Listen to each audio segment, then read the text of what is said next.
यार room number 37 कहाँ है? पूरा हॉस्टल घूम लिया, मिल ही नहीं रहा।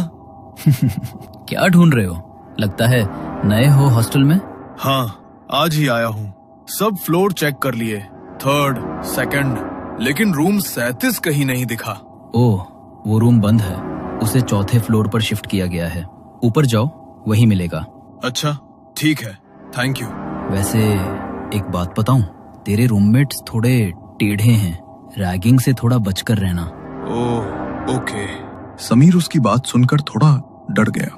पहली बार गांव से बाहर पढ़ने आया था। रैगिंग का नाम सुनते ही दिल में अजीब सी बेचैनी भर गई। वो अपने रूम में पहुंचा। अंदर कोई नहीं था।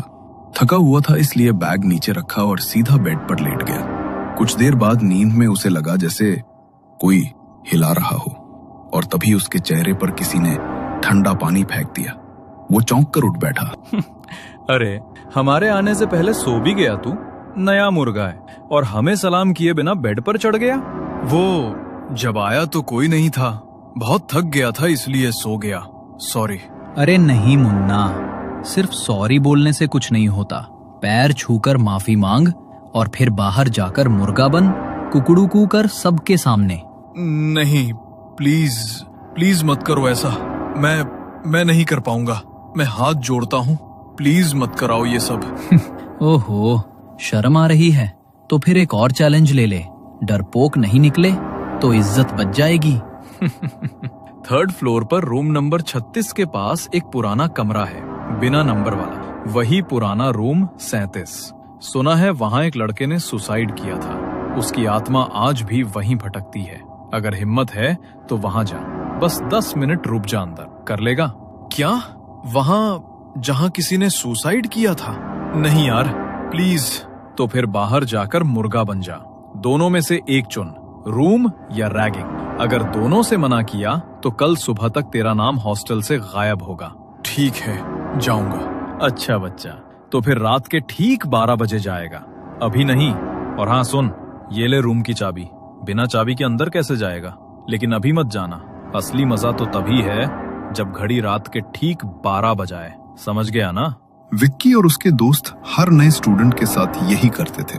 रैगिंग के नाम पर इतना डराते कि कोई उनके खिलाफ बोलने की हिम्मत नहीं करता था। विक्की ने समीर के फोन में अपना नंबर सेव किया और जाते जाते उसे वो पुरानी रूम की चाबी पकड़ा दी। समय बीता। घड़ी की सुई धीरे धीरे 12 के पास पहुंचने लगी। समीर अपने बिस्तर पर बैठा कांप रहा था। दिल जोर से धड़क रहा था। फिर उसने एक गहरी सांस ली और नीचे 3rd फ्लोर की तरफ चल पड़ा। जैसे ही वो सीढ़ियों से नीचे पहुंचा, उसके फोन पर विक्की की वीडियो कॉल आने लगी। ना चाहते हुए भी समीर ने कॉल उठा ली। अरे वहीं क्या जम गया बे? चल आगे बढ़, दरवाजे तक जा और ताला खोल। हाँ, जा रहा हूँ। समीर ने फोन का बैक कैमरा ऑन किया, धीरे धीरे आगे बढ़ा और पुराने रूम नंबर 37 के सामने जाकर रुका। उसने चाबी ताले में डाली। धातु की चर चर आवाज पूरे कॉरिडोर में गूंज उठी। दरवाजा खुलते ही अंदर से सड़ांध की बदबू का झोंका आया। समीर ने कांपते हुए अपने फोन की टॉर्च ऑन की और तभी वीडियो कॉल अचानक कट हो गई। अरे, ये वीडियो कॉल तो कट हो गई। दोबारा करता हूँ, वरना ये सब बोलेंगे कि मैंने जानबूझकर वीडियो कॉल कट की और सबके सामने रैगिंग करेंगे मेरी। समीर ने उन्हें दोबारा से वीडियो कॉल की, लेकिन कॉल लग ही नहीं रही थी। तभी उसे कमरे में किसी की हलचल महसूस हुई, जैसे कोई अपने दबे हुए कदम बढ़ाते हुए उसी के पास आ रहा हो। कौन है? कौन है यहाँ? समीर के इतना पूछते ही वहां पर होने वाली कदमों की वह हलचल अचानक शांत हो गई। समीर को भी लगा शायद वो उसका वहम है, मगर तभी कमरे की खिड़की अचानक खुली और तेज आवाज के साथ बजने लगी। अचानक किसी ने पीछे से समीर का पैर पकड़ा और समीर मुंह के बल जमीन पर गिर पड़ा। उसके माथे से खून बह रहा था। वो घबराता हुआ जल्दी से उठा और दरवाजे की तरफ भागने लगा, पर जैसे ही उसने दरवाजा खोलने की कोशिश की तो दरवाजा मानो जाम हो गया। तभी समीर को अपनी गर्दन पर किसी की गर्म सांसें महसूस हुई। उसके कंधे पर किसी ने अपना हाथ रखा। समीर घबराकर जोर से चिल्लाया और उसने जैसे ही पीछे मुड़कर देखा तो जतिन और राकेश उसके पीछे खड़े थे और उसकी वीडियो बनाते हुए जोर जोर से हंस रहे थे। तू तू तू एक नंबर का फट्टू चंद निकला। देख तो इतना बड़ा होकर भी कैसे डर रहा है। तेरी तो हमने वीडियो बना ली है और अब तेरी ये वीडियो पूरा कॉलेज देखेगा। नहीं, प्लीज प्लीज ऐसा मत करना। देख, ऐसा तो होगा। अब रूल तो सबके लिए एक जैसा ही है ना। रैगिंग तो सब स्टूडेंट्स की होती है। तेरी नहीं हुई तो पुराने वालों के साथ अन्याय हो जाएगा। एक काम कर, इसके कपड़े भी उतार, उसकी भी वीडियो बनाएंगे, फिर असली वीडियो पब्लिश होगी। नहीं, प्लीज नहीं। वे दोनों जबरदस्ती समीर को उसके कपड़े उतारने के लिए परेशान करने लगे, मगर समीर ने उन्हें धक्का देकर वहां से भागकर रूम में जाकर बैठ गया। रूम में विक्की था। उसे देखकर विक्की गुस्से से भर गया। तू भागकर ऊपर आ गया। हमारी एक बात ना मानने का अंजाम तुझे पता है। कितना बड़ा खामियाजा भुगतना पड़ेगा अब तुझे इसका। विक्की समीर की ओर बढ़ ही रहा था कि तभी उन्हें राकेश के चिल्लाने की आवाज आई। उसकी आवाज सुनकर विक्की जल्दी से नीचे की तरफ भागा और देखा कि जतिन उस बंद कमरे के बाहर खड़ा है और राकेश वहां पर नहीं है। राकेश कहाँ है? और तू ऐसे बुत बनकर क्यों खड़ा है? बोल ना, क्यों चिल्ला रहा था राकेश? वो समीर जैसे ही ऊपर भागा तो अंदर किसी के पैरों की आवाज आई। राकेश तो आराम से खड़ा था, कोई और दिख भी नहीं रहा था वहाँ, मगर किसी ने उसे पकड़ा और खिड़की से धक्का दे दिया। क्या? ये तू क्या बोल रहा है? नीचे सब लोगों की भीड़ लग गई है यार। अगर मैं फंस गया तो, क्योंकि अंदर उसके साथ कमरे में मैं ही था। डर मत, कुछ नहीं होगा।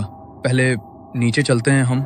वो दोनों घबराते हुए नीचे गए तो वहां हॉस्टल के सभी बच्चों और टीचर्स का जमावड़ा लगा हुआ था। नीचे जमीन पर राकेश की डेड बॉडी पड़ी हुई थी। थोड़ी देर बाद पुलिस की टीम आई और उसकी बॉडी को वहां से उठाकर ले गई। पूछताछ के लिए उन्होंने स्टूडेंट्स से बात की और सीसीटीवी की फुटेज चेक की। पहले तो उन्हें जतिन पर शक हुआ, मगर जतिन ने जब अपने फोन की वीडियो उन्हें दिखाई तो पुलिस वालों को उसे छोड़ना पड़ा, क्योंकि उसके खिलाफ उन्हें कोई ठोस सबूत नहीं मिला। एक हफ्ता बीत गया। जतिन और विक्की राकेश की मौत के सदमे में थे। बहुत दिनों बाद आज उन्हें नींद आई थी, मगर जैसे ही घड़ी में रात के ठीक 12 बजे उनकी खिड़की पर एक दस्तक हुई। उस आवाज से जतिन की नींद टूट गई। उसने उठकर देखा तो आसपास कोई नहीं था, मगर जैसे ही वो वापस अपने बिस्तर की तरफ जाने लगा, पीछे से उसे किसी का धक्का लगा और उसका सिर सीधा सामने टेबल पर जाकर लगा। उसके माथे से खून निकलने लगा। वो डरता हुआ पीछे की तरफ मुड़ा तो एक भयानक परछाई उसके सामने खड़ी थी, जो उसी की तरफ बढ़ती हुई आ रही थी। डर के मारे जतिन के मुंह से चीख भी नहीं निकल पा रही थी। उस परछाई ने उसे हवा में उठाया और सामने की दीवार की तरफ फेंक दिया। वो दीवार में इतनी जोर से जाकर लगा कि उस आवाज से कमरे में सो रहे विक्की और समीर की नींद टूट गई। समीर ने जल्दी से रूम की लाइट ऑन की तो देखा कि जतिन जमीन पर गिरा हुआ है और सामने की दीवार उसके खून से सनी हुई है। उसे देखकर वो दोनों घबरा गए और उसकी तरफ दौड़े। ये क्या हो गया तुझे जतिन? ये सब किसने किया तेरे साथ? मैं अच्छी तरह जानता हूँ ये सब तूने ही किया है समीर। अगर जतिन को कुछ हुआ तो मैं तुझे छोड़ूंगा नहीं। विक्की ने जतिन को उठाया और हॉस्टल की गाड़ी में उसे जल्दी से अस्पताल लेकर गए। डॉक्टर ने उसके माथे पर सिलाई कर बैंडेज किया, मगर उसकी सिलाई अपने आप खुलने लगी, जैसे कोई जानबूझकर उन्हें उखाड़ रहा हो। जतिन इतने दर्द में था कि उसकी चीखें पूरे अस्पताल में गूंज रही थीं। डॉक्टर, विक्की और समीर जल्दी से उसके पास दौड़े तो उसका पूरा चेहरा खून से भर गया था और वो बड़े ही भयानक तरीके से चिल्ला रहा था। डॉक्टर ने उसे संभालने की कोशिश की, मगर वो अचानक हवा में उठ गया और बहुत तेजी से जमीन पर गिर पड़ा। नीचे गिरते ही उसकी मौत हो गई। किसी को भी अपनी आंखों पर यकीन नहीं हो रहा था कि जतिन के साथ ये सब कैसे हुआ। विक्की सदमे में था, क्योंकि पिछले एक हफ्ते में उसने रहस्यमय ढंग से अपने 2 दोस्तों को खो दिया था। कुछ दिन बाद वो हॉस्टल के अपने कमरे में बैठा था। तभी समीर कमरे में आया और अंदर आते ही विक्की उस पर झपटा। मुझे अच्छी तरह पता है ये सब तूने किया है। बोल ना साले, तूने ही किया है ना? तू यहाँ आया है तभी से ये सब हो रहा है। मेरे 2 दोस्त मारे गए, मैं तुझे छोड़ूंगा नहीं, मार डालूंगा मैं तुझे। विक्की ने दोनों हाथों से समीर की गर्दन दबानी शुरू कर दी, मगर समीर के चेहरे के भाव देखकर विक्की का दिल बैठ गया, क्योंकि समीर के चेहरे पर एक भयानक मुस्कान थी और उसकी आंखों से खून टपक रहा था। डर के मारे समीर की गर्दन से विक्की के हाथ की पकड़ छूट गई और वो अपने कदम पीछे हटाने लगा। अभी तो बस उन दोनों की ही जान गई है, लेकिन तेरा मरना तो अभी बाकी है। जब तक मैं तुझे नहीं मार लूंगा तब तक मेरा बदला पूरा नहीं होगा। बदला? कैसा बदला? तुम्हारा दिमाग तो खराब तो नहीं हो गया है समीर? तुम ये कैसी बातें कर रहे हो? किस बात का बदला लेना चाहते हो तुम मुझसे?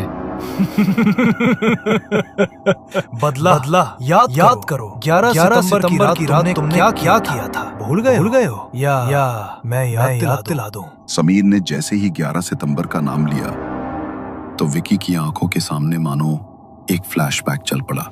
तुम लोग प्लीज मुझे परेशान करना बंद कर दो, मेरी वो वीडियो डिलीट कर दो, वरना मैं इस खिड़की से कूद जाऊंगा।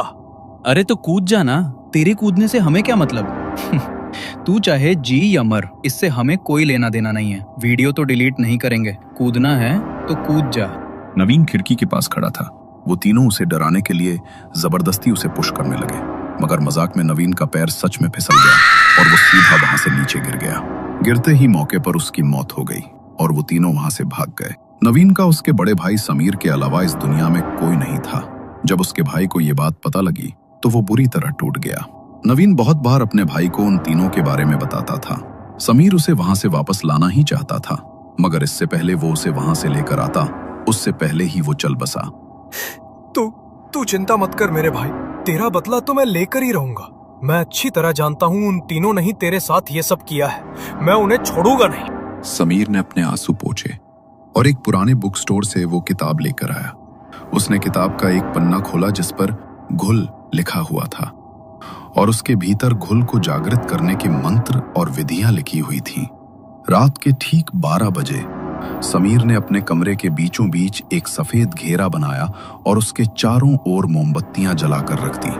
उस घेरे के अंदर बैठकर वो उन मंत्रों का उच्चारण करने लगा। कुछ देर बाद कमरे में जोर की हवा चलने लगी, मगर उस हवा से भी मोमबत्तियां नहीं बुझी, बल्कि उनकी लौ और तेज हो गई। उसी वक्त सामने एक भयानक परछाई प्रकट हुई। समीर ने अपनी हथेली पर चाकू रखा और एक चीरा लगाया। फिर उसने घेरे के बाहर अपने रक्त की कुछ बूंदें टपकाईं। जैसे ही वो बूंदें घेरे के बाहर गिरी, उसी पल समीर निढाल होकर जमीन पर गिर पड़ा। उसकी सांसें वहीं थम गईं और उसके सामने खड़ी वो भयानक परछाई धीरे धीरे उसका रूप लेने लगी।